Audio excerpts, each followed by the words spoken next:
ರಾಜ್ಯ ಬಿಜೆಪಿಯಲ್ಲಿ ಅಡ್ಡಮತದ ಬಿರುಗಾಳಿ ಎದ್ದಿದೆ. ದೆಹಲಿ ಅಂಗಳದಲ್ಲಿ ರಾಜ್ಯ ನಾಯಕರ ಸುದೀರ್ಘ ಚರ್ಚೆ. ಇನ್ನು ದೆಹಲಿಯಲ್ಲಿರುವ ವಿಜಯೇಂದ್ರ ಮತ್ತು ಆರ್ ಅಶೋಕ್. ರಾಜ್ಯ ಬಿಜೆಪಿಯಲ್ಲಿ ಅಡ್ಡಮತದ ನಿಶ್ಶಬ್ದ ಬಿರುಗಾಳಿ. ದೆಹಲಿ ಅಂಗಳದಲ್ಲಿ ರಾಜ್ಯ ನಾಯಕರ ಚರ್ಚೆ. ದೆಹಲಿಯಲ್ಲಿರುವ ವಿಜಯೇಂದ್ರ ಮತ್ತು ಆರ್ ಅಶೋಕ್ ಸ್ಟೇಟ್ ಪ್ರೆಸಿಡೆಂಟ್ ಮತ್ತು ವಿರೋಧ ಪಕ್ಷದ ನಾಯಕ. ಇಂದು ಬಿಜೆಪಿ ವರಿಷ್ಠರ ಭೇಟಿಗೆ ಸಮಯ ನಿಗದಿ ಸಾಧ್ಯತೆ. ಮುಖ್ಯ ಸಚೇತಕ ದೊಡ್ಡನಗೌಡ ಪಾಟೀಲ್, ಕೆಎಸ್ ನವೀನ್, ಎನ್ ರವಿಕುಮಾರ್ ಸಹ ನಿನ್ನೆ ದೆಹಲಿಗೆ ಹೋಗಿದ್ರು. ಪರಿಷತ್ ಚುನಾವಣೆಯ ಏಜೆಂಟ್ ನವೀನ್ ಅಂಡ್ ರವಿಕುಮಾರ್. ಮಧ್ಯಾಹ್ನ ಹೈಕಮಾಂಡ್ ಜೊತೆ ಮಹತ್ವದ ಸಭೆ. ನಿತಿನ್ ನಬೀನ್ ಜೊತೆ ರಾಜ್ಯ ನಾಯಕರ ಮೀಟಿಂಗ್ ನಡೆಯುತ್ತೆ. ಬಿಜೆಪಿ ರಾಷ್ಟ್ರೀಯ ಅಧ್ಯಕ್ಷರಾಗಿರುವ ನಿತಿನ್ ನಬೀನ್ ಅಡ್ಡಮತ ಹಾಕಿದ 6-7 ಶಾಸಕರ ಲಿಸ್ಟ್ ಕೂಡ ರೆಡಿ ಇದೆ. ವರದಿ ಸಲ್ಲಿಸಲಿರುವ ವಿಜಯೇಂದ್ರ ಆರ್ ಅಶೋಕ್. ಹಿಂದೆ ನಿರ್ಧಾರ ಆಗಲಿದೆ ಕ್ರಾಸ್ ವೋಟರ್ಸ್ ಭವಿಷ್ಯ. ರಾಜ್ಯದಲ್ಲಿ ವಿಧಾನ ಪರಿಷತ್ ಚುನಾವಣೆ ಆಯಿತು. ಡಿಕೆ ಶಿವಕುಮಾರ್ ಅವರ ನೇತೃತ್ವದ ಪ್ರಥಮ ಚುನಾವಣೆ ಆಗಿದ್ರಿಂದ ಪ್ರತಿಷ್ಠೆಯ ವಿಚಾರವಾಗಿ ಮಾರ್ಪಟ್ಟಿತ್ತು. ಗೆದ್ದೆ ಗೆಲ್ಲಬೇಕು ಅನ್ನೋ ಡಿಕೆ ಹಠ. ಈ ಬಗ್ಗೆ ಮಾತನಾಡೋಣ. ಮಾರುತಿ ಹಾಗೆ ಸಂಪರ್ಕದಲ್ಲೇ ಇದ್ದಾರೆ. ಮಾರುತಿ, ಎಲ್ಲ ಒಂದು ಕಡೆ ಈ ವಿಧಾನ ಪರಿಷತ್ MLC ಚುನಾವಣೆ ಸಂದರ್ಭದಲ್ಲಿ ಕ್ರಾಸ್ ವೋಟಿಂಗ್ ನಡೆದಿದೆ, ಅಡ್ಡ ಮತದಾನ. ನಿಖರವಾಗಿ ಹೇಳೋದಕ್ಕೆ ಸಾಧ್ಯನಾ ಇಂಥವರೇ ಹಾಕಿದ್ರು ಅಂತ? ಅದೊಂದು ಗೌಪ್ಯ ಮತದಾನ ಆಗಿರ್ತವೆ. ಸೊ ಈಗ 6-7 ಜನರ ಲೀಸ್ಟನ್ನು ರೆಡಿ ಮಾಡ್ಕೊಂಡಿರುವಂತಹ ಬಿಜೆಪಿ ಸಂಭಾವ್ಯ ವ್ಯಕ್ತಿಗಳ ಹೆಸರನ್ನು ಪ್ರಸ್ತಾಪ ಮಾಡಬಹುದು.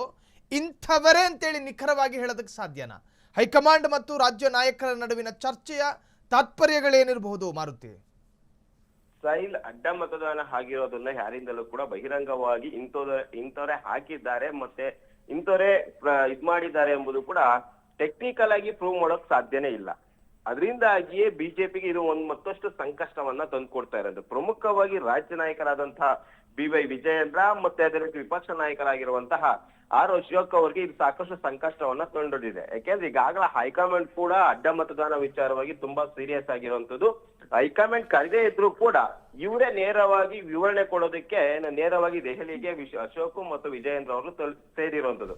ಪ್ರಮುಖವಾಗಿ ಇವತ್ತು ಮಧ್ಯಾಹ್ನ 12 ಗಂಟೆಗೆ ನಿತಿನ್ ನಬೀನ್ ಜೊತೆ ಮಹತ್ವದ ಮೀಟಿಂಗ್ ಅನ್ನ ಕರೆದಿರುವಂತದ್ದು. ಈ ಮೀಟಿಂಗ್ ನಲ್ಲಿ ಅಡ್ಡ ಮತದಾನ ಹೇಗಾಯ್ತು, ಇವ್ರು ಯಾವ ರೀತಿ ನಿರ್ಲಕ್ಷ್ಯ ವಹಿಸಿದ್ರ, ಇವೆಲ್ಲವೂ ಬಗ್ಗೆ ಸಂಪೂರ್ಣವಾಗಿ ರಾಜ್ಯ ನಾಯಕರ ಜೊತೆ ನಿತಿನ್ ನಬೀನ್ ಚರ್ಚೆ ಮಾಡ್ತಾರೆ. ಯಾಕೆಂದ್ರೆ ಪ್ರಮುಖವಾಗಿ ಎಲ್ಲಾ ಕಡೆನೂ ಕೂಡ ಬಿಜೆಪಿಯವರು ಸ್ಟ್ರಾಟಜಿ ರೂಪಿಸಿ ತಮ್ಮ ಪಕ್ಷಕ್ಕೆ ಬೇರೆ ನಾಯಕರ ಕರೆತರುವ ಪ್ರಯತ್ನಗಳನ್ನ ಮಾಡ್ತಿದ್ರೆ ನಮ್ಮ ರಾಜ್ಯದಲ್ಲಿ ಅದಕ್ಕೆ ಉಲ್ಟವಾಗಿ ಬೇರೆ ಪಕ್ಷಗಳಿಗೆ ವೋಟ್ ಹಾಕುವ ಪರಿಸ್ಥಿತಿ ಬಿಜೆಪಿಗೆ ಬಂದಿದೆ. ಯಾಕೆಂದ್ರೆ ಬಿಜೆಪಿಲಿ ಶಿಸ್ತಿನ ಪಕ್ಷ ಎಂಬ ಚರ್ಚೆಗಳು ಕೂಡ ಹಿಂದಿನಿಂದಲೂ ಇದೆ. ನಮ್ದು ಹೈಕಮಾಂಡ್ ಪಕ್ಷ, ನಾವು ಹೈಕಮಾಂಡ್ ಸ್ಟ್ರಾಂಗ್ ಇದೆ ಅನ್ನೋ ಮಾತುಗಳು ಕೂಡ ರಾಜ್ಯ ನಾಯಕರಲ್ಲಿ ಕೇಳಬಾರ್ತದೆ. ಬಟ್ ಈ ಅಡ್ಡ ಮತದಾನ ಎಲ್ಲ ಒಂದ್ ಕಡೆ ರಾಜ್ಯಾಧ್ಯಕ್ಷರಿಗೂ ಮತ್ತು ವಿಪಕ್ಷ ನಾಯಕರಿಗೆ ಸಾಕಷ್ಟು ಸಂಕಷ್ಟವನ್ನು ತಂದೊಡ್ಡಿರುವಂತದ್ದು. ಮುಂದಿನ ದಿನಗಳಲ್ಲಿ ಇವರ ಬದಲಾವಣೆ ಆದ್ರೂ ಕೂಡ ಏನು ಲೆಕ್ಕಾಚಾರಗಳು ಇಲ್ಲ. ಅದರಿಂದಾಗಿ ಬದಲಾವಣೆ ಆಗುವ ಚರ್ಚೆಗಳು ಕೂಡ ಈಗ ರಾಜ್ಯದಲ್ಲಿ ಚರ್ಚೆ ಆಗ್ತಿದೆ. ಅದರಿಂದಾಗಿ ಇವತ್ತು ನಡೆಯುವಂತಹ ಮೀಟಿಂಗ್ ಇವರಿಬ್ಬರ ಪಾಲಿಗೆ ಮಹತ್ವವನ್ನ ಪಡ್ಕೊಂಡಿರೋದು. ಪ್ರಮುಖವಾಗಿ ಆ ಸಂದರ್ಭದಲ್ಲಿ ಚುನಾವಣಾ ಏಜೆಂಟ್ಗಳು ಯಾರಾಗಿದ್ರು ಮತ್ತು